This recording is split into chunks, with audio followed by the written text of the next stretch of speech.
Howdy ho, neighbor. Welcome to this nightly DFS and sports betting show we call The Sweat. We're from DraftKings. Jessie, Coffield, Emerson, Lotzia. Would you be so kind as to tell everyone watching at home, the millions of viewers watching around the world, what we have on the menu tonight? Don't mind if I do.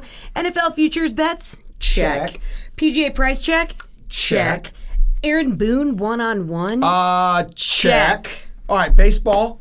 That sounds good. I'll have that. That's why we have these two here on the show tonight. Good to see you, Greg Ehrenberg. Good to see you, James McCool. Talking a 7-game main slate in baseball. A little sportsbook edition of Chase or Fade, shall we? Shall we? Braves and Cubs leading the way with the highest total on this slate. It's Tehran versus Lester. Now, Tehran allowed 6 in his last outing, and Lester's allowed 9 runs over his last 2 starts. So, Chase or Fade that this game is an easy over tonight, James? Yeah, I mean, I think that the majority consensus across the industry is that this is one of the best spots to target, and I don't really have much of a reason to fade it.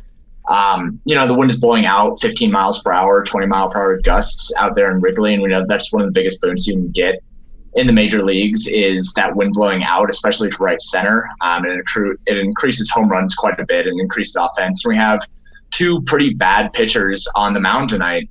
People will kind of think that John Lester is, who he used to be, but he's not. He's really bad this year.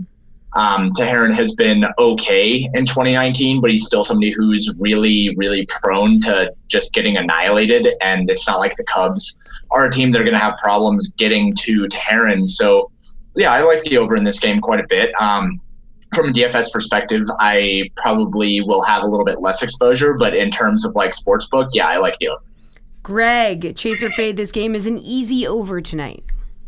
Yeah, so I'm going to fade, and it's not that I think it's a bad spot. It should be really high scoring. The wind is blowing out. It's just such a high total, 12 runs. So what does an easy over mean? Like an 8-7 game? Like we just need so many runs to be scored for it to be an easy over that just because of the wording of it, I don't love it. For DFS, really good game to stack. Wind is blowing out, like James said. A lot of home runs tend to happen whenever the wind is blowing out at Wrigley. Between the 2 teams, I think the Cubs are going to be really, really uber chalky tonight, probably them and the Yankees. The Braves are a team that could go a little bit overlooked. There's some name value on John Lester, and I think between the 2 teams for a GPP play, the Braves are probably a better stack. Hey, Greg, the Diamondbacks are home dogs against Clayton Kershaw and the Dodgers. D-backs sending Zach Greinke to the mound, who gave up 7 runs, including 4 ding-dongs on opening day against the Dodgers, so not a great history between these two, at least this season. But since then, he's gone 8-2, 2.38 ERA. So Chase or Fade that Greinke will not repeat his opening day performance and will actually lead the D-backs to a win over LA. Yeah, so I actually do like the D-backs a little bit in this game, just in terms of what the number is. Like for plus odds, I like the Diamondbacks. The D-backs have hit lefties really well this season. 121 WRC plus. The Dodgers 116 WRC plus against right-hand pitching. And then we compare Greinke to Kershaw. Both pitchers still very good, but not quite what they used to be. Both, I think, also a little bit due for some regression. Both peripheral stats not quite as good as what their actual ERAs are. So all things considered, I think this is a pretty even game, but the D-backs are at home, plus odds on them. So for that reason, it makes a little bit of sense. Where do you sit on this, James? Yeah, I don't like the Diamondbacks that much. Greg is right that they have been much better against lefties, and actually they've been one of the better teams in the league against left-handed pitching this year, but it's not like Kershaw is a regular lefty, especially when we're playing in Arizona where they have that humidor. You're not going to get as many home runs. You're not going to get as many big event plays, and that's one of the things the Diamondbacks have kind of thrived on this year to get them to that runs created plus mark as a team. So up against Clayton Kershaw, who limits hard contact really well and has a really low adjusted home run rate, I don't really like the Diamondbacks to do a lot of damage. And then on the other side of that, Zach Greinke, he gave up those 4 home runs in the opening start, and then he was good, but then he went back to being bad over the last month. 4.69 Sierra.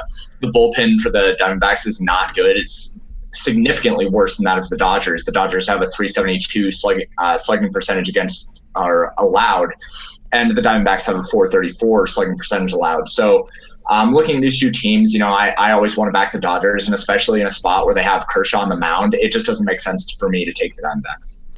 Well, the Phillies are struggling through a 7-game losing streak. They're going to face Steven Matz and the Mets. Now, Matz has allowed at least 1 home run in 4 of his last 5 starts. Meanwhile, Bryce Harper has homered just once during that losing streak. So chase or fade, though, Harper starts to heat up here and leads Philadelphia to the win and gets a homer. James.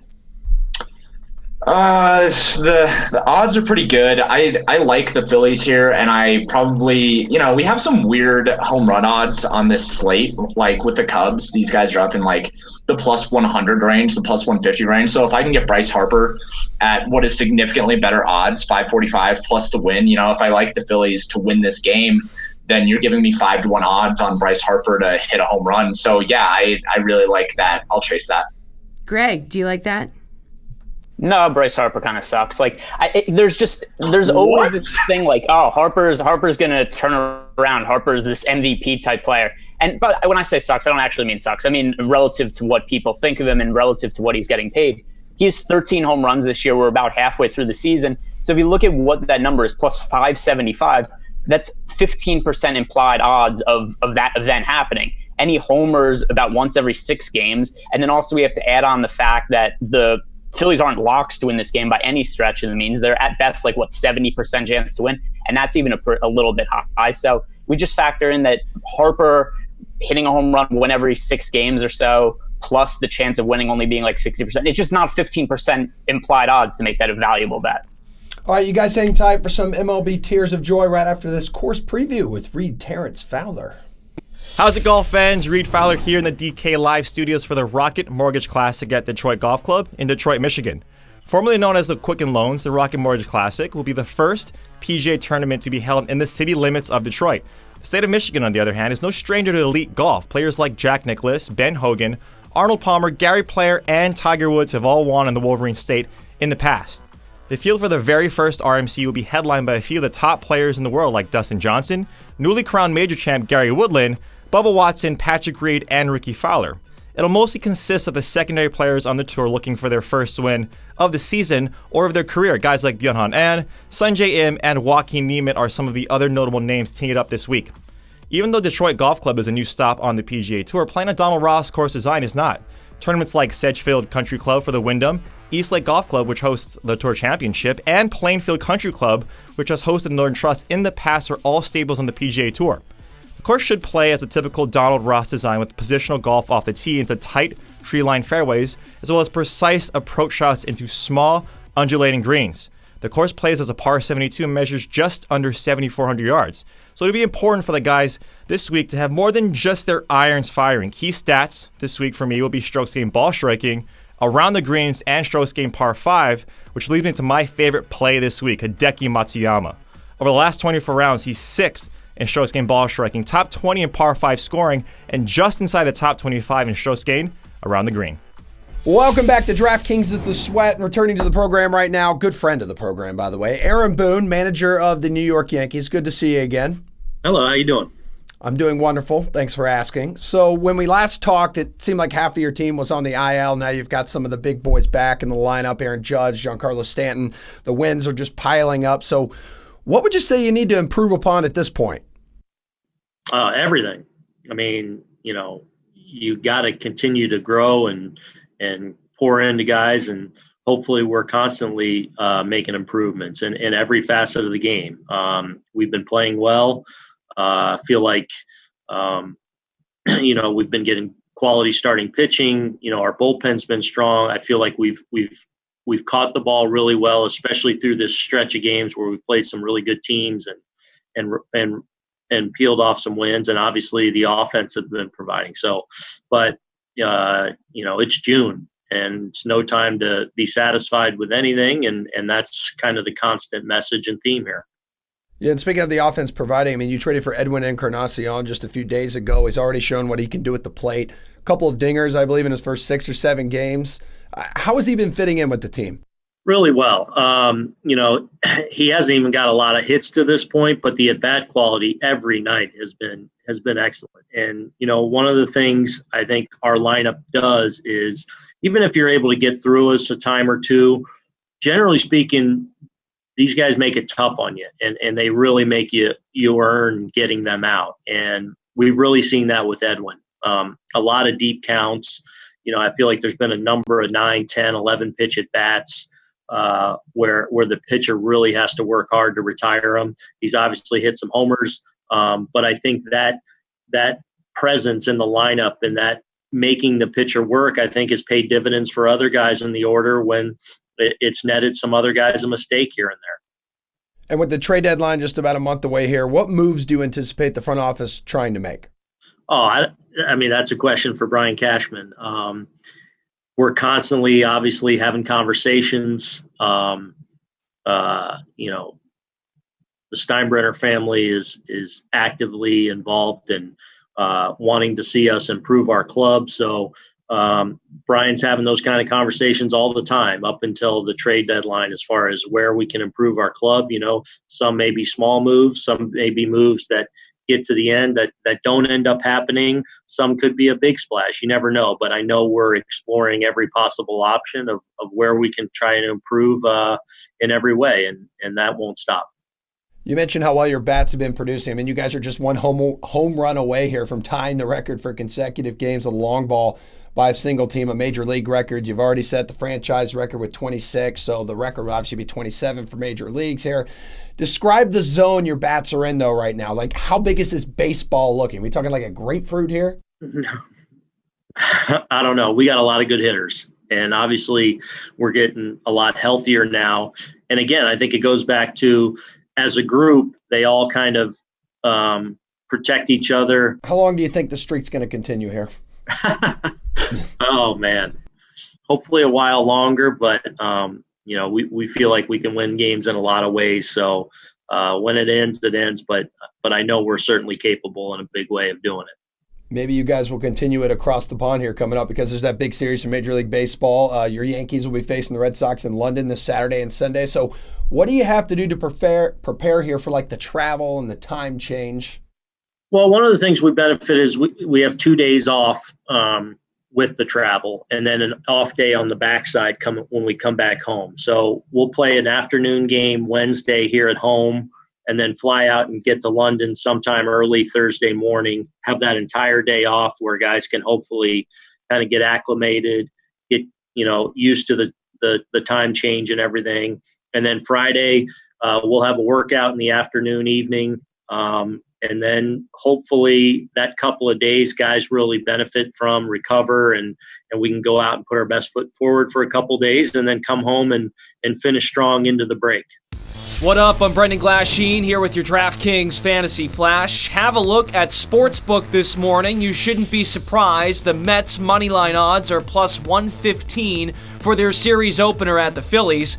Then again, the Phils have lost 7 straight games. So what are you getting at? Well, if you aren't aware by now, Mets manager Mickey Callaway cursed at a reporter, and pitcher Jason Vargas threatened said reporter following the team's loss Sunday against the Cubs. The Mets issued an apology and said there will be further discussions with the people involved. General manager Brodie Van Wagenen is reportedly expected to join the Mets in Philly.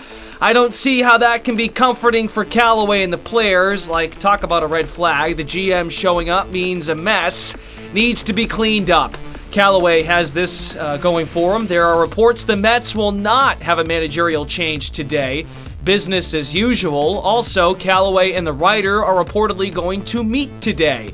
Here's how you can look at this, folks. The team rallies together. The clubhouse scuffle unites the Amazons. Or the Mets are for sure going to lose to the Phillies tonight, whose moneyline odds are minus 130. Take your pick. It's honestly, that was a crazy story. That was a really crazy story, and the managers had to apologize twice today. Yeah. That's come down like you hour. mean it. Yes. Like you mean it. That's why he had to come out a second time. They were like, that's not good enough. Okay, well. Let's go to something positive. Yeah, it's never too early for us to start talking about football. We just can't help ourselves. Nope. And these guys can't help themselves either. We have DK Live's Jeff Ulrich and Reed T. Fowler. Hooty-hoo! The segment is called NFL Seeing the Future. Let's see that fancy graphic. Nope, okay. Where we look at future bets for the upcoming NFL season. So, Jeff, one thing you can do is pick the location here for the NFL champion. So, California plus 400, Pennsylvania plus 750, Florida plus 2,000. Don't sleep on the Jags. New York plus 2,100, or the field minus 500. Who do you like? Yeah, I mean, first of all, shout out to our producer. I had to research all the teams that went with these states, me not being an American. It's okay, man. It's tough, but I did it. And we're here. I got to go with it. It's either the field or California for me. I mean, as much as I'd like to take Florida and the Jags, the other Florida teams suck. And you're just not getting any value, I think, by taking that plus 2,000 just to bet on the Jags, because I just think the other teams in Florida are dead. So I think it's either California. You're getting a nice basket of teams there with the Rams and the Chargers, who obviously have an elite defense. I think both teams at least have a shot at making it back to the Super Bowl. And don't forget about the 49ers. I mean, this is still a team with one of the better young quarterbacks in the league. Obviously, he's got to bounce back, but I think there's potential for the 49ers to make a little noise. No one cares about the Raiders. I don't care if they're in the state or not. But those three teams, I think plus 400 is kind of interesting. And if you're not doing California, probably the field. Yeah, Reed, if you're not going with Jacksonville for plus 2,000 there with Florida, you got to take the field. Yeah, I mean, Jeff laid it out pretty nicely in terms of what you're looking at, what the odds are. If you just look over the last 10 or 11 Super Bowls, right? I mean, it's been New England, right? So for the past few, you have Pittsburgh, Philadelphia. So Pennsylvania's not a bad one, right? But we don't know just how those teams are gonna play this year, especially with Pittsburgh. So you got to take California. Jeff mentioned the 49ers. You know, I really like that as even a dark horse. You can get them at a future at 40-1. If they stay healthy, we just don't know yet. We haven't seen them truly come out unscathed of preseason, with Kyle Shanahan having all of his toys, so to speak, at his disposal. And if you just look at the path towards winning, I would have to say right now that the NFC is a little bit easier. I mean, yes, the Rams, there's question marks with their players with Gurley, but New Orleans, right, Philly, and all these teams, we still don't know yet. New England clearly has a grasp on the AFC. Kansas City is still going to be strong. Los Angeles Chargers are still going to be strong. They're another team as well. So you have to take California here at plus 400. All right, well, another feature you can choose is team to win the fewest amount of games. So basically, the worst team in the league. So Miami is the favorite at plus 300. Would they be your top choice too, Reed? I mean, yes and no. I think it's easy to say that, right? Especially in the division. You have all these other teams in that division kind of making moves. You have a new coach in Brian Flores and those guys down there in Miami. So we'll see, what happens. We'll see with Josh Rosen and these guys. And there's a quarterback controversy with Jess Boy Fitzmagic. But I actually think that the Broncos, not just because I'm a Raiders fan, the Broncos have a pretty tough go this season. They have the second hardest strength of schedule, and they're at plus 2,200. So when you look at these odds for being the worst team, they have a really tough schedule. And it's just they don't really have an identity yet. You have a new head coach in Vic Fangio, really good defensive coordinator, but this is the first time he's going to be a head coach. And that's a tough division, right? You have the Raiders, who always play the Broncos strong, and then the Chargers and the Chiefs. So I'm looking at the Broncos taking that kick as opposed to Arizona as well. I mean, Arizona is right there. I know they're a popular team, but we just don't know where that's coming in. So I would go, if not Miami, I would go with the Broncos. Jeff, where do you sit on this one? Well, I mean, hold the phone here. I think I actually agree with Reed. What? I kind of like the Broncos as a dark horse to really just suck it up this year. I mean, second hardest strength of schedule.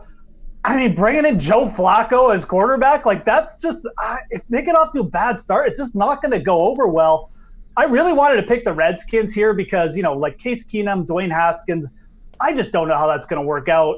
But they do have a pretty easy schedule. They get the Giants twice. Like, it's just a little bit too many soft games, I think, for the Redskins to suck enough. But I like the Broncos call. I think Miami might win enough games that they're not going to be the worst team. I'll throw out one other one, and that's the Houston Texans. They actually have a really tough schedule, too. And I know they got Deshaun Watson, but let's remember, Deshaun Watson puts his body out there. And he's one of the most mobile quarterbacks, yes, but I mean, he is not afraid to get injured. And if he goes down early in the season, that team is going to be a dumpster fire. So I'd throw out the Houston Texans if you're looking to make a bet in this field. That's kind of a dark horse. I don't know what their odds are, but I bet you they're pretty good. So Houston would be my dark horse for this one. Jeff, last team to lose a regular season game. It's another interesting one. No surprise, Patriots are the favorite, plus 750. Chiefs, second place, plus 900. Who, in your opinion, is the favorite? Who do you like to start the regular season on a nice, solid winning streak? Yeah, this one's always tough to predict because we always seem to get some team that just plays over their head for a little like bit. the Patriots will lose like a game or two, and everyone's going to panic. Right, exactly. And the Patriots will go 2-3 to start the season, and everyone will be writing them off. Probably me. And then, they'll be 14-2 at the end of the year. But I like Chicago. I kind of like the Bears. I know they get Green Bay to start. It's always tough against Aaron Rodgers, but that game is at home. They also get the Minnesota Vikings. I think it's in game 4. But again, it's at home. In between, they have the Raiders. They have a couple other crappy teams. It's a pretty soft schedule to get by these two division teams. That sets them up to go 5-0. Then they got the Saints, but it's at home. I really like the Bears just as a team. They didn't lose any pieces. If anything, they added. I think getting rid of Jordan Howard was positive. Mitch Trubisky in his second year under the new coaching regime, I really like. I think the Bears are going to be a real force this year. I mean, they were last year, but I think this is just a team that's a young team. It's more mature going forward. And I think with all these home games to start the year, they have a real home field advantage out in Chicago. So I'm going to take the Bears to get off to possibly like a 5-0, 6-0 start and to be the last undefeated. Fowler, which team will be the last to lose a regular season game? Yeah, the Patriots are always easy because their division is junk, and so you can definitely go with them. But I like the Rams. I know they have a decent schedule. We talked about strength of schedule. It's the second easiest. And when you look at how they're starting, right, if they get past New Orleans and that revenge narrative, and if the Saints, it's at home, if they don't come out firing and the Rams come out hot, I mean, this team plays Tampa Bay, Carolina. We don't know if Cam Newton is going to be sitting coach on the way, but you have these teams like Tampa Bay that just aren't that good. They can air it out, but they're just not that good. So I like when you're looking at other teams outside the Chiefs and outside these other guys.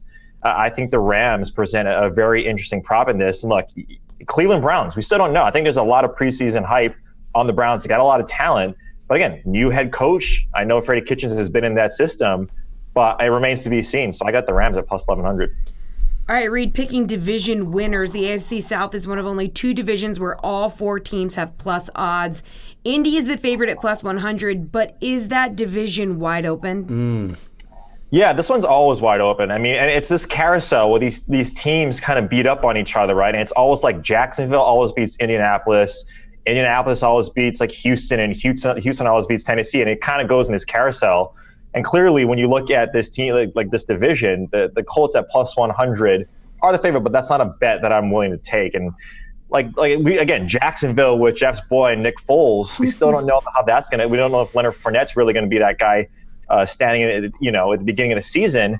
So again, a lot of question marks. And Jeff mentioned Houston is still out in the open in terms of how they're going to play. If Deshaun Watson's going to be healthy, and if they have all of their guys in Tennessee, right? Again, it's just a lot of question marks. And look at the NFC North. We always look at that. Sans the Lions. You have Green Bay, Minnesota, and Chicago, like Jeff mentioned. I think that division also is wide open. If we don't get some injuries, some key injuries early in the season, I think that one's also wide open. So if it's not AFC South, I think NFC North as well. Jeff, what do you think? No, this division is seriously wide open. I think betting Indianapolis at plus 100 is crazy, personally. I mean, maybe it's a homer and pick because I like Nick Foles or whatever you think, but I think Jacksonville is absolutely the best value here for sure. I think that their odds should definitely be in front of Houston. I just don't think they're getting the bump because I don't think people in the media just disrespect Nick Foles a little bit too much, and you just don't see him get a bump in the odds with the signing. But they've shored up quarterback. They've shored up some help at running back. I like them bringing in Benny Cunningham. Alfred Blue is another pretty solid back behind Fournette. So if there's issues this year, I just don't think that they're going to be that shorthanded at running back, whether Fournette plays or not. People forget this is a team and a defense that was one win away from the Super Bowl 2 years ago. They almost beat the Patriots in that game. If it didn't come down to some shoddy coaching at halftime by Doug Moreau, and I mean, they almost could have. So this is still a legit defense. The Jaguars could get off to a really hot start here. They don't have that tough a schedule to start. And if they get off to a good start, maybe steal a game against Kansas City, I definitely think they have a lot of win potential here. So I really like those odds on Jacksonville to win this division. Good stuff, guys, especially you, Jeff, my favorite Canadian analyst. I love you, man. You two don't go far, though, because we've got a little we're going to need you for some golf talk, the Rocket Mortgage Classic. But first, Pat Mayo has his own preview of the Rocket Mortgage Classic. Let's get to the quick picks. I think I'm going to go with Duffner at 45, Hoffman at 60 for sure. probably end up doing Ryan Moore. I don't like that 33. Got to find a better number than 33. But I'll each way Hoffman, and I'll probably go with Herman at 60, and those might be my 4, along with List and Siwoo, because it's me, and that's what I do. Check out my cheat sheet on Wednesday. I'll have my full card up there with first-round leaders, but I don't imagine I'm going to be doing that much. It might be a nice week just to kind of pump the brakes a little bit. Might have to invest some going to the tournament next week. It's a long weekend here. Is it? Why? Isn't it? I don't know. We've been over this for each of the past 4 years. I have no conception of when holidays are because I don't take holidays off. But you might be right. Is it Canada Day? I just have a wife, so I don't know. I don't really pay attention to that stuff. But yeah, I think it is. You are correct. Next Monday is actually Canada Day. Will you be around to do the show? Yeah. Okay. I'll be here. Of course I'll be here. All right, my picks. Yep. I'm going to tell you on Hoffman. Okay. Are you not betting Ann? No, I'm not going to. It's just like not even, like not once it gets to that number. Yeah, you make him 100 here, I'm all over. Yeah. Fair enough. Obviously, I look forward to betting Luke List. And Siwoo. Yeah. Siwoo with that number and his equity to actually maybe win a tournament, I will. The Siwoo bet I'm going to make this week will actually be bigger than like. Sometimes I just bet Siwoo to bet Siwoo. Yeah, chuck $5 on Siwoo. But sometimes I bet Siwoo because I actually think like this is a thing. Although granted he's been playing horribly, but I'll take Siwoo to 110-1 with the 6th best win equity in the field. Hey, one of his wins has come on a Donald Ross course, which is nice to know. Like the other guys from down there, like I said, I was looking at Landry. I think is super interesting. Armour, Stewart, and JJ Spawn actually kind of does it for me, along with Von Taylor. So I might commit to 1 or 2 of those guys. Maybe they're top 20 bets. I don't know. Did Mackenzie Hughes like almost go full Keegan last week? Almost. I don't think he missed the cut though. I think he made it. Oh yeah, he made it on the number. Streelman is so freaking tempting.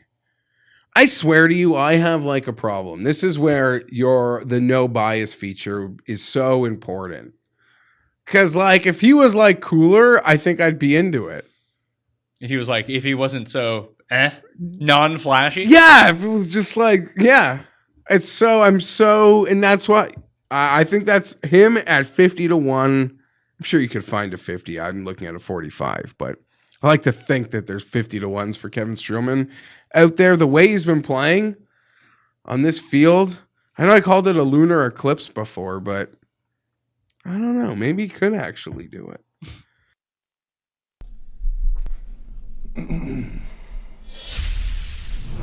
All right, we just got the rundown from Pat Mayo on the Rocket Mortgage Classic. So now it's time to play some price check with our gorgeous golf gurus. That is once again Jeff Ulrich and Reed T. Fowler.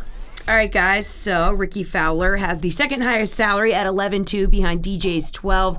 Jeff, is that good value for Fowler? I mean, it's probably not like insane value or anything, but you just have to remember what kind of tournament we're dealing with. And that's a very like thin, top heavy group at the Rocket Mortgage Classic this week. I mean, there's just not many elite players in the field is what I'm trying to say. So when you're looking at Ricky, you're basically comparing him to 2 other players, and that's Hideki down at 10.2 and Dustin at 12,000. And I just think that the way this tournament's going to play, I think it could end up being a bit of a birdie fest, a bit of a shorter par 72. They've adjusted the course a bit, but I still feel like it's going to play pretty straightforward for these players. I kind of like paying down for Ricky at 11.2 that as a, opposed to paying up for Dustin at 12,000. I actually think I like Matsuyama better than all these 3 out of the 3, I should say. But I do kind of like Ricky this week, at least compared to Dustin Johnson. I know he didn't play like that great after round 1 at the U.S. Open. He's been a little bit hit or miss, but it just always feels like a couple weeks before the majors, Ricky does gear up himself pretty well in these weaker field events. He's kind of got a history of it. And I think he's going to bounce back from that disappointment this week. And again, just a type of tournament, birdie fest expected, weak field. I'd rather pay down for Ricky than pay up for Dustin. Reed, how do you feel about Ricky at 11.2? Yeah, I mean, Jeff sort of echoes the sentiment with a lot of people right now, right? I mean, Ricky at 11.2, especially in this weak field, as a poster boy for Rocket Mortgage. I mean, we see him on all these commercials. He's going to have these media obligations. I don't really think it matters too much when you're looking at, paying between those 3. And Gary Woodland is another guy at 10.9, which we'll get to a little bit later, and how that's going to fare and how he's going to do. But I kind of agree with Jeff. I don't mind actually Dustin Johnson at 12,000. And here's the reason why. If you look at strokes gained total, tee to green over the last 50 rounds on Donald Ross courses, and then you correlate that with just in general strokes gained tee to green, Dustin Johnson over the last 50 rounds, so long term and even short term over the last 12 rounds, he ranks inside the top 20 and inside the top 3 in all those categories because he's one of the best players. That's not rocket science. So you look at 12K, I don't mind it. He mentioned Hideki. He's one of my favorite plays for DraftKings specifically. His odds at plus 1,000 are really poor. But other guys that I like even below him, Ryan Moore. I mean, $9,500 for Ryan Moore is kind of hard to stomach. But when you have this weaker field, I kind of like that a little bit more than Ricky. But along with what Jeff said, I don't mind if you're playing Ricky this week. Reed, let's talk about Gary Woodland. He's $300 cheaper than Fowler, 10-9. You like the price for this guy for the first-time major winner, or are we thinking maybe a major hangover here? Yeah, this one's tough because when we look back at this is the first time, obviously, he's won a major, but if we look back last year when he won the Waste Management in February, the next 7 tournaments, he missed 5 of those cuts, and then the 2 that he made the cut, he finished 49th and then 50th, respectively. There might have been some personal reasons, injuries, what have you, that might have been ailing him at the moment. So we just don't know how he reacts. When you look at just what you need here, strokes gained, ball striking, like Jeff mentioned, birdie fest, right? We saw how well Gary Woodland did on a much harder course. Now, fairways gain, total driving, when you look at those things, with a par 72, Gary Woodland can definitely get it out there and score in the par 5s. But at 10-9, I'm a little weary of it. If you want to do a GPP strategy and take these recent winners at a higher price, like Gary Woodland or Chez Reavie for that instance, both of those guys are hitting it really well. And I don't really think they're going to be that highly owned. So GPP strategy, yeah, but for me in cash, I would stay away from Gary. Jeff, if he comes close to sporting the game he did in California, I mean, he's likely going to be a factor again, wouldn't you say? Oh, yeah. I mean, look, there's no chance that – I mean, obviously Gary Woodland has a game to win an event in a field like this, but I got no interest in Gary this week. Reed mentioned how he kind of peaked for the U.S. Open. That's what Woodland does. He peaks with his putter. I mean, he's pretty much solid tee to green every week. It just depends what kind of around the green game and what kind of putting game Gary Woodland's going to show up with. And historically, after a win, he just doesn't show up consistently with it. And I have no reason to think he's going to show up with it with that hot putter that he showed up with. I think he led the field in strokes gained putting at the U.S. Open. I just don't think that's going to happen 2 weeks in a row. And I'm paying 10-9 for him now. I know the field is weak, and I know he's coming off a massive win. He's playing well, but I have no interest. I think he's probably not that interested, but he's probably just looking at this as a week to shake off the rust a little bit, get ready for the Open Championship. I don't want to pay 10-9 for that guy. I'd much rather pay down to a player. I'd much rather take Chez Reavie on the chance that, this is just another regular tour event. Chez Reavie's hot. He's looking at this as a chance to get 2 wins in a row. I don't think Gary Woodland cares about getting another win right now because he just won a major. No interest in Woodland. If you're asking me about recent winners, I'd rather take Chez. Well, Bubba Watson finished T54 at the Travelers after missing the cut at the U.S. Open. Is $8,700 too steep of a price for Bubba, Jeff? I mean, I almost never have any interest in Bubba Watson. Like, there's 2 tournaments here. It's Riviera and Travelers that have interest in Bubba, and I didn't even play him last week. So, the same time, again, it comes down to field. I mean, this field is so weak. There's no real big names at the top, and now you're getting Bubba Watson under $9,000. He didn't play that badly last week. His off-the-tee game is fine. It's normal. It's just you're just waiting for Bubba to have a good week on and around the greens. He showed up for one round last week, and you saw that kind of hot-fire Bubba get going. There's no reason that he can't get going on this course. It should play fairly straightforward. He should be able to bomb it around here, but he's risky. I still kind of like him this week just because there's not that many options down there. You have a bunch of top players either playing poorly or you have to pay up for other players. I think this is a really good price to take a shot. I think it's a good event to take a shot on Bubba Watson because I have a feeling he might do a little something this week. Maybe not win, but I could see him going up there in like the top 20, top 10. Reed, weak field piquing your interest in Bubba here? No. Okay. I have no love for Bubba. I'm kind of on what Jeff was saying before, and I thought I was going to agree with him. But then he sort of took a right turn there and said he's going to play Bubba. And look, if you want, because this tournament, we don't have any history, right, data on it. It's the first time played at Detroit Golf Club. That's fine. I get it. But I'd rather stick to the stats a little bit more. You can take a little bit of chance here and say that, look, strokes gained par 5. We have 4. on this par 72, obviously, and he comes in top 10 in shortest game par 5. So if you think that he can, kind of keep it going with that and score, you have your short par 4s that he doesn't necessarily do well on, that's fine. But give me a guy like Rory Sabatini. Look, he's cheaper. He's playing a lot better. And what I talked about earlier with Dustin Johnson, Rory Sabatini is a guy that hits in those sort of corollaries of playing on a Donald Ross course, as well as just his recent form is really strong right now. He's, I think, second and around the greens. He is a small undulating green. So outside of the quote unquote distance that we're going to potentially see, that's the one defense of this course, is that it has tiny greens that are going to be tough to putt on. And if these guys miss it, you're going to need that around the green game. And you look at Rory Sabatini, he's just playing extremely well right now. He's cheaper. I like him a lot more. All right, guys, hang tight. We're going to look at the odds for some of the gentlemen in the field this week at the Rocket Mortgage Classic. I don't know why it's really hard to say. It's difficult. I'm just going to say the golf tournament this week. Baseball Tears of Joy is coming up next.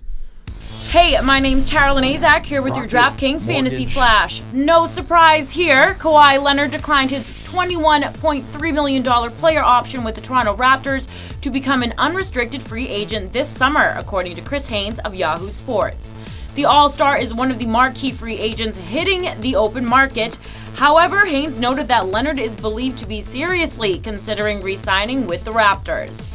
The Raptors can offer the three-time All-Star a 5-year, $189.7 million max extension, while other teams can't give him more than a 4-year, $140.6 million contract. Now, here's the question. Is he going to stay in Toronto or return home to Southern California? Rival executives view his current team as the favorite to land him when the free agent negotiating period begins June 30th. The two-time NBA Defensive Player of the Year made Raptor history as they won their first NBA championship.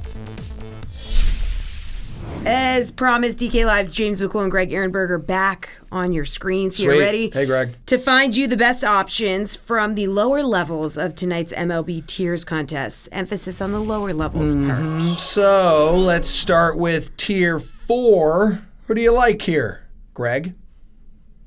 So I kind of think it has to be Aaron Judge. Just you look at the list of all the names here, he's the best hitter of the list of names. He's in the best situation. The Yankees have the highest implied total on the slate. The only real concern with him is maybe there's a little bit of rust. He doesn't have any hits as he's coming back from the injured list. But still, he's going to start hitting sooner rather than later. And it's just such a good spot for the Yankees. And the other names on the list just aren't nearly the quality of hitter that he is. All right, James, you're up. We're going to have to go with Jorge Soler. This game is kind of in danger of getting rained out, but I think that it's a really good spot for the Royals as a team. They haven't really been very good. They've been one of the teams that I've been attacking recently, but Jorge Soler is one of the guys who's kind of been consistently good this year and having a breakout with all the power that he's had. He's hitting a home run every 8.7% of his plate appearances over the last month, and that's actually below what I have him for what he should be hitting at. He's got a .694 X-slugging percentage in this split. So I'm going to go with Jorge Soler in this spot up against Adam Plutko. Take me down to Tier 5 here, James. Yeah, this one I'm going to go with Giancarlo Stanton because I agree with Greg that the Yankees are in a fantastic spot here against Aaron Sanchez. He's given up, I think, 24 runs in the last 5 games, which is just egregious. 2 home runs in multiple games over that sample. So I really like Giancarlo Stanton in this tier. Above, I think that the majority of the group is going to go with Anthony Rizzo, which is also a fine play, but I prefer Giancarlo Stanton in a better park. Greg, who do you like in Tier 5? Yeah, it definitely has to be Stanton. Just like with Judge, he's just a better hitter than all the guys in this group. The Yankees are in a really strong spot. The other thing, too, not really a commonly used strategy in tiers. You could build the Yankees stack going through these tiers. Like you could go with Sanchez in Tier 1, Torres in Tier 2, LeMahieu Tier 3, Judge Tier 4, Stanton Tier 5. I wouldn't go with Gardner in Tier 6 because he's just not nearly as good at hitters as the other guys. But you could build a full Yankee stack and really give yourself a lot of upside here. Yeah, and those guys have homered in 26 straight games now. I mean, that's a lot. Someone is likely going to hit another one tonight. Finally, the tier of the working man, Tier 6. Greg? Yeah, so this is the one tier where I look at, and there isn't really a Yankee that I would want to roster. So Chris Bryant playing at Wrigley Field, the wind's blowing out. We talked about this being a really high offense expected game, 12 over-under run total. And then he just kind of makes it his process by elimination. He's a 142 WRC plus, back to his MVP form. The other guys in this tier, Bogarts and Betts, they have a really tough matchup against Giolito, who's been really good this year. And then as we go down the list, guys like Gardner, Ian Desmond at the bottom, they're just not nearly as good hitters as Brian is. James, in your opinion, who was the best play in Tier 6? So it's not Chris Bryant. And the reason why it's not Chris Bryant is because he's going to be like 1,000,000% owned. And when you're talking about baseball, if there's ever going to be somebody who's going to be more than 50% owned, you pretty much can't play them. With pitchers, it's a little bit different. Like you can take a super chalky pitcher, but you can't take somebody who's going to be 50% owned because at that point you're in super negative the term's EV in terms of whether he's going to hit a home run or not. So I'm going to fade Chris Bryant in this one. This is going to be the tier where you differentiate yourself. I prefer Ian Desmond up against Drew Pomeranz. I know that the park really sucks, but Ian Desmond has been one of the better hitters in the league. In fact, one of the best hitters in the league up against left-handed pitching this year. He's got a really nice adjusted home run rate, 759 X slugging percentage over the last month. He's been really good, and the Rockies are in a better spot than people want to admit. All right, excellent work, you two. You will be back to close the show after more golf, after Adam Kaufman catches up with Mike Francesa. Pitching coach is out, replaced by an 82-year-old Phil Reagan. Is there any hope for the Mets? No. If the Yankees are basically a rocket to the moon right now, the Mets are the Titanic. I mean, that's basically it. They are taking on water. They are in the midst of a terrible run. They're in the midst of a terrible 11-game road trip. They're 1-3 on the trip. They can't get anybody out of the bullpen. Their starting pitching's been a little nicked up and hasn't been great. And now they go out, and let's be honest, with an untested GM, they go out and bring in an 82-year-old pitching coach. Now, no, normally we can't. But yeah, this time we can. I can't process that. Jokes here, but an 82-year-old. Now, he was once a really good pitcher. I remember him. I'm old enough to remember him as a reliever, the Vulture, Phil Reagan. He hasn't been a major league pitching coach in 20 years. He's 82 years old, and they bring in a pitching strategist also. Now, I couldn't find out yesterday who's in charge, the pitching coach or the pitching strategist. What's a pitching strategist? So now they have a pitching coach and a pitching strategist. They said that Reagan is short term. Hell, he's 82. You better believe he's short term. I just want to know how many times he has to get up to pee in the middle of a meeting. But what does he have to do? You got to take a break to get to the mound. That's the problem. Is it a trip that takes two parts? I mean, it's unbelievable. He can get to the mound. Can he get back? I mean, listen, he's actually everyone says in really good shape. He still throws batting practice. So I'm not trying to make fun of him, but how many 80-year-old guys are there in uniform? You don't have a 70-year-old manager. I don't think there's an 80-year-old coach. Somebody can correct me. In uniform. He's 82 years old. The Mets are going to bring back the 69 Mets, the 50th anniversary next week. He calls those guys kids, okay? I mean, it is scary. It is almost utterly past ridiculous how bad the Mets are and how dumb this looks and how awful they are. And as good as the Yankees are, the Mets are so pathetic, it is scary. I don't know how to follow that, but we'll try. One more. MLB gave the Rays the okay to explore being a two-team city, Tampa and Montreal. So, right next door to one another. What do you think of that idea? And also, while we're at it, what would a team like that even be called? How would this work? What it would be called? It would be called a team looking for a real home. That's what it would be called. Oh, okay. The X-Rays. Their owner, who I know very well, Stu Sternberg, is one of the brightest guys. I mean, he retired from Goldman Sachs before he was 40. The guy's a brilliant guy. He has done an incredible job with Tampa. He wins with no payroll. I mean, the guy's brilliant. But he's got a problem, and he knows it. And this is the ridiculous. You know what this is? This is we'll play half our games here and half our games there, and we're nowhere. They don't have two homes. They have no home. That's the problem. You're not going to get it. And the players would need two homes, wouldn't they? It's ridiculous. The players aren't going to want to play there, and they don't have free agents anyway, so it doesn't matter. But listen, players don't want to be in Montreal. Players do not, and the fans don't go to the games in Tampa. They don't go to the games in Florida. They don't go to the games in Canada. This team has to really consider going somewhere else. And I don't know what the city is in baseball that should be next up, whether it's Charlotte or, Nashville or Portland or wherever it is, Austin, Texas. I don't know what town deserves a chance to be a major league team, but it's not working in Florida on either coast, and it will not work in Canada. It's just another ridiculous way of trying to keep this franchise afloat. $8 ice cream this weekend. What's up, guys? Our golf gurus are back in the house. Reed Terrence Fowler, Jeff Ulrich. We do have an open. Not be looking anymore, or what? What's that? You're gorgeous golf gurus always. Yeah, dude, you were gorgeous before. Always. Now you're gregarious. Gregarious and gorgeous. Yes, which is I believe means talkative. But don't quote me on that. You're close. All right, so we have an open for this segment. It's called PGA Better or Worse. Let's roll it. Okay. We don't have it. Okay, anyway, we're looking at the opening odds for a few guys ahead of the Rocket Mortgage Classic. Starting with Dustin Johnson at plus 500. Should his odds be better or worse, Reed? Oh, that's great. That's professional all around. I love it.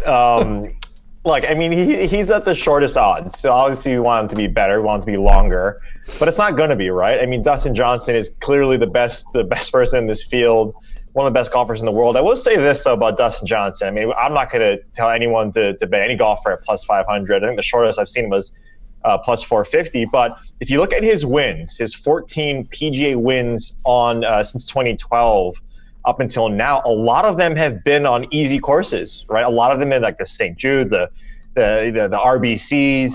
We haven't yet seen him break through. I mean, Riviera, obviously, but we haven't seen him break through in these difficult tracks. So a guy like Dustin Johnson, who's at plus 500, clearly the best in the field, he could beat these guys by 8 strokes without even him trying. And Jeff kind of mentioned it. If he wants to try and if he wants to put the best foot forward, he could easily win this. But I'm never going to advise anyone to bet at plus 500. Jeff, how do we feel?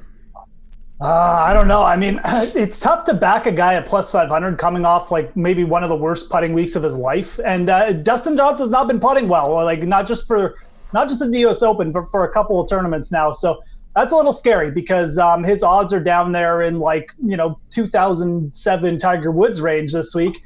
But the thing is, the field is that weak. I mean, there's just not many elite players here. I mean, you've got an out-of-form Ricky Fowler, Hideki Matsuyama, who might actually be putting worse than Dustin Johnson. I mean, that's it. I mean, Gary Woodland coming in off a major hangover. I think these odds are pretty much accurate for Dustin Johnson, as much as I hate to admit it. And quite frankly, if you just look at this event and be like, I don't like anyone in this tournament, just betting Dustin Johnson this week, probably not that bad a betting plan, to be honest, because Reed mentioned it. Guy wins at a pretty hefty rate, and he's won a lot of these crappy events in the past. So, the odds are probably right. Hey, Jeff, Hideki Matsuyama, plus 1,000, hasn't finished outside the top 35 here since the Sony Open in January. What do you think about the odds? I mean, I'm interested in Hideki Matsuyama. I want a little bit better than plus 1,000, though, to be honest. I mean, this is a player. He's coming in consistently making cuts. He's 5th in his strokes gained tee to green on the season. Everything looks good, but he's not getting results, and he hasn't won for a while now, what it feels like. So we know Hideki Matsuyama is a player who can get it going, who's racked up some pretty big wins, some World Golf Championship wins over his career. But, plus 1,000, it's just not that big. I mean, I feel like you need to get at least plus 1,400, plus 1,500 here to really start thinking about taking Matsuyama as a favorite because, like I mentioned, there's just not many top finishes on his card this year, and it feels like he's been having problems putting it all together since he's coming off that wrist injury. So, yeah, he's much more interesting to me as a DraftKings play. We know the consistency is there, but, with the lack of closeout and just the way that he's been playing all year, I just don't think these odds are big enough, quite frankly. Yeah, Reed, Matsuyama's been relatively quiet since winning in Akron nearly 2 years ago. But what do you think about these odds this week? Yeah, the man did his homework. That's exactly what I was going to say, man. Since 2017, Hideki hasn't won. So Jeff mentioned it at plus 1,000. Like, what are you getting with Hideki? I mean, you're not getting really any win equity. You're getting these top finishes, and you're not going to get better odds, top 5, top 10 each way. You're not going to get really good odds as someone who's already at plus 1,000 to win the tournament. Out of the top brass, though, the DJs, the Rickies, the Hidekis, I lean a little bit more towards Ricky just because he's already won this season. And Jeff mentioned it, leading up to these major tournaments, maybe he has some extra mojo because this is his sponsor and he wants to do well. And so he plays well. But if you just look at Hideki, Yes, he's hitting the ball well. I will say, even in these smaller greens where you're probably going to see a lot of 3 putts where they're undulating, he's not putting in terms of just in general that well, but between 5 to 10 feet, he's number 1 in the field in strokes gained on those shorter putts over the last 24 rounds, which is usually what we don't see from Hideki. So if you want to go in on that and say that he's not going to 3-putt as much as the field and he's going to hit these birdies, strokes gained par 5, everything, which he's doing really well over the last 6 tournaments. I like it, but at the same odds, I'd rather take Ricky or DJ. All right, last week's winner of the Travelers Championship, Ches Reavie. Should his odds be better or worse than plus 2,000, Reed? I mean, this one's tough because we mentioned, like you mentioned Ches earlier. I mean, he has, some motivation to really increase the bank account. I mean, there's that stat on Twitter that over the last 2 weeks, he's gained 1.8 million. And like over the last 20 tournaments, it was less than that. And so I think there's obviously incentive for that, but also just to win, right? He hasn't won in a while since that last win. Plus 2,000, I think, is still a little short. I don't think he gets it done. I'm looking at guys like Ryan Moore is at plus 4,000, or Byung-Hun An. He's one of my favorites at plus 5,000. If you look at easier tracks, which this is to an extent, or easier fields, Byung-Hun An is a guy that sits right there. That's where he gains the most strokes. He can't putt, but we always talk about it could switch more so than the other things. Shows in ball striking, he's gaining 4 of the last 5. And so at plus 50, I think these secondary or tertiary golfers who need a win under their belt, I think they're going to be highly motivated to get it done as opposed to the top brass. So I like those guys a little bit longer than Ches this week. Jeff, where are you going on this one?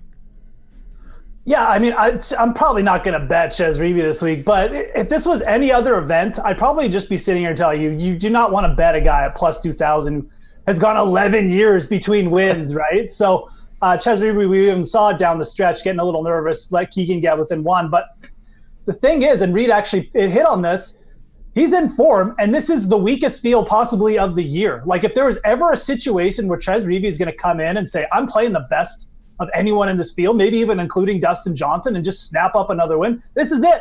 Because who does he have to contend with? A Dustin Johnson who can't putt, Hideki can't putt. Like everyone else above him in odds is not playing good. Ches Reavie's coming in with confidence.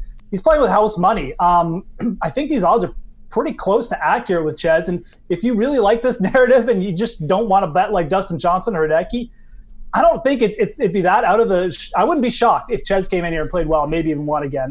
Again, not something I'm that interested in, but I think these odds are pretty close to accurate if you do want to take a shot. All right, thank you, guys. We got one more quick break before we have Home Run Watch to wrap up the show. Hey, it's Brendan Glasheen in with your DraftKings Fantasy Flash. Yankees look to keep making long ball history Monday night. If the Yanks blast a home run this evening at the stadium, it'll mark 27 straight games with a dinger, tying the MLB record set by the 2002 Texas Rangers. With all their injuries, it's pretty insane they're doing this. The Bombers reached a team record 26 straight Sunday thanks to DJ LeMahieu's 5th inning 3-run shot. His homer broke New York's tie with the 1941 version of the Yankees. You're thinking, okay, what are the chances a Yankee goes deep tonight? The matchup screams likely. Actually, very likely. Blue Jays starter Aaron Sanchez has allowed 2 home runs in each of his last 2 starts, and the right-hander has let up at least 1 homer in 4 consecutive games. As for what Yankee to roster for the 7-game slate on DraftKings, you have a few choices here. Gary Sanchez has led the charge with 8 home runs since the team streak began May 26th. Sanchez is 5,600, second highest on the slate, so if you aren't into that, consider Gleyber Torres, 5,300, or LeMahieu, 5,100 as pivot plays. Congratulations, you've made it. It's the last block of the show. James McCool, Greg Ehrenberg, both of DK Live. They have also made it. And gentlemen, we are on Home Run Watch right now. Yeah, we just heard Brendan Glasheen talking about the ridiculous home run streak the Yankees are on. So, Greg, which player in pinstripes is the best choice to go yard tonight? So I think it's pretty hard to not go Giancarlo Stanton whenever the question is him versus any other Yankee who's going to hit a home run. He just has so much more power than pretty much any player in baseball. Favorable hitting environment tonight. Yankees have the obviously high implied run total tonight. The Yankees stack's going to be really popular tonight, and for good reason. Stanton, best power hitter in baseball, most likely to hit a home run. James. I mean, my numbers have Gary Sanchez is the highest adjusted home run rate on the Yankees at 11.76% of his plate appearances. That's what he should be hitting his home runs at. But Giancarlo Stanton isn't far behind it at like 8.9, and that's just with his return from injury. It should be higher than that. So I'm going to agree with Greg on this one. I'm going to go with Giancarlo Stanton, but Gary Sanchez is another fantastic option. All right, guys, 2.5 minutes left in the show. We'll try to get through them all. Best odds tonight to go deep: Kyle Schwarber, plus 160. His teammate Anthony Rizzo, plus 175. Austin Riley, plus 175. And Jorge Soler, plus 195. So who do you like, James? Yeah, give me Jorge Soler. I talked about it during our tiers segment. I think that Adam Plutko is one of the biggest home run liabilities on the slate, so I'll take Jorge Soler at the best odds. Greg, who do you like in that group? I'll take Schwarber. 13 of his 16 homers against righties this year. We talked about the wind blowing out. Overall 238 ISO against right-handed pitching. I think he's a pretty good chance to hit a homer. All right, odds among the MLB home run leaders active tonight. Pete Alonso and his 27 homers is plus 200. Cody Bellinger with 25 is plus 300. Who is more likely to go deep, Greg? So I'm going to say Bellinger just because Eflin's been so difficult on right-handed hitters this year. So it's a really tough matchup for Alonso. I think a lot of people just look at Zach Greinke or Zach Eflin and just assume that Greinke is the far superior pitcher. But I think it's actually a tougher matchup for Alonso. Eflin giving up to righties 227, 266, 309 slash line, and only 3 homers allowed to right-handed hitters. James. Yeah, I'm going to side with Greg on this one. I think that Greinke is worse in this matchup specifically, and Cody Bellinger is just a god. So I'll go with Cody Bellinger. Slate approved time. Who was your lock for tonight's 7-game slate? Let's start with you, Greg. So I'm going to go with stack the Braves tonight. I think that a lot of people are going to look at that implied run total and just say like, oh, the Cubs are the strong side of this game. I don't really think there's that much of a difference between John Lester, Julio Teheran. I think both of them are fairly garbage at this point in their career. Lester's giving up a home run every 3 innings pitched so far this month, and Sierra over 4, ERA over 5 for the month. Braves, it's a good spot for them. They could go overlooked. James, lineups lock in 5 minutes. So who is your slate approved? My slate approved pick is actually going to be a fade, and it's going to be fade Drew Pomeranz. I think the Rockies are significantly better than what people assumed they are across the industry, and I think that Pomeranz has some issues. People are going to pay down for him at 6,300 so they can fit in this Cubs game, and I think that's a bad move. I'm saying fade him. Alrighty. Good stuff, guys. That's our show. We will be back tomorrow at 6 p.m. The Sweat, both of us. Be sure to download the DK Live app and watch us wherever you watch us. YouTube, Facebook, Twitter, but the DK Live app especially. You should download it. See you tomorrow at 6.